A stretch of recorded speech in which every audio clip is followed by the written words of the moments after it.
భవిష్యత్తులో ఇంకా ఆలోచిస్తున్నా. పేదవాళ్ళకి చాలా ఇబ్బందులు ఉన్నాయి మాకు, కానీ రోజు రోజుకు ఇబ్బందులు అధిగమిస్తూ మీ సహకారంతో ముందుకు పోతున్నాం.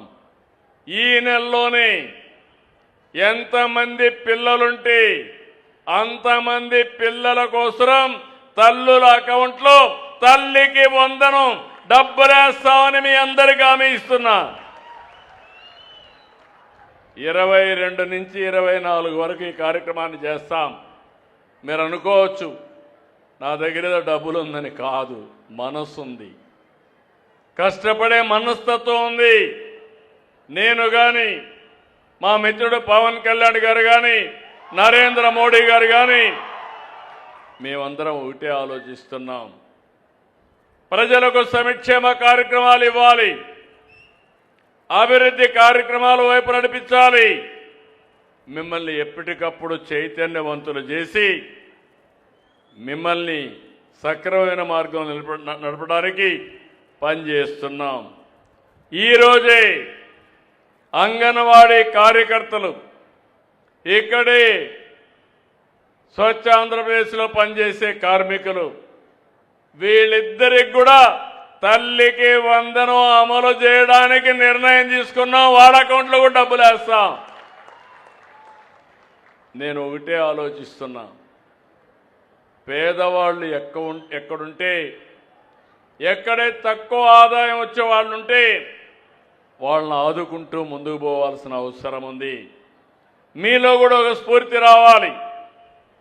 డబ్బులుండే వాళ్ళు ఆశపడకుండా డబ్బులు లేని వాళ్ళకి ఈ సంక్షేమ కార్యక్రమాలు కానీ వాళ్ళ యొక్క ఆర్థిక స్థితిగతులు పెంచడానికి ఇస్తే జీవితాలు బాగుపడతాయి, సమాజంలో మార్పు వస్తుంది. ఎన్నో అభివృద్ధి కార్యక్రమాలు చేస్తున్నాం. దానివల్ల చాలా కుటుంబాల ఆదాయం పెరుగుతూ ఉంది.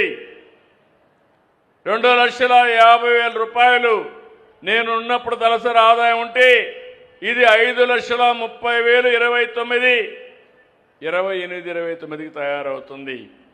5 ఏళ్లలో మీ యొక్క తలసరి ఆదాయం 2 ఇంతలవుతుంది. ఇక్కడ కొంతమందికి ఎక్కువ పెరుగుతుంది, కొంతమంది తక్కువ పెరుగుతుంది. అందుకే ఈరోజు నేను ఆలోచించింది ఒక వినూత్నమైన కార్యక్రమం P4 తీసుకొచ్చాం. ప్రభుత్వం, ప్రైవేట్, ప్రజలు భాగస్వామ్యం.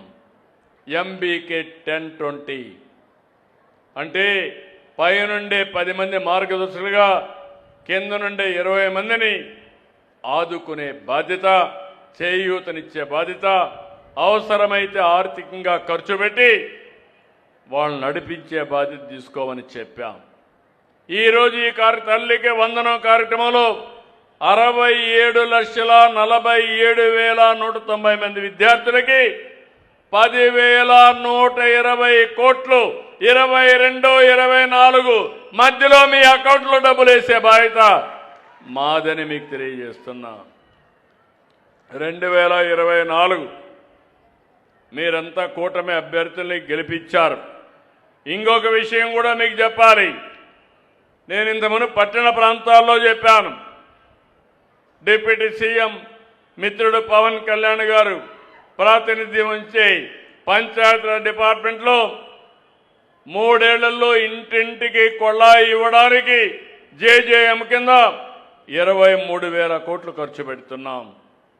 PMGSY కింద 2,000 కోట్లు ఖర్చు పెడుతున్నాం. GMRAMG కింద 6,000 కోట్లు ఖర్చు పెడుతున్నాం. మ్యాజిక్ డ్రైన్కి 500 కోట్లు ఖర్చు పెడుతున్నాం.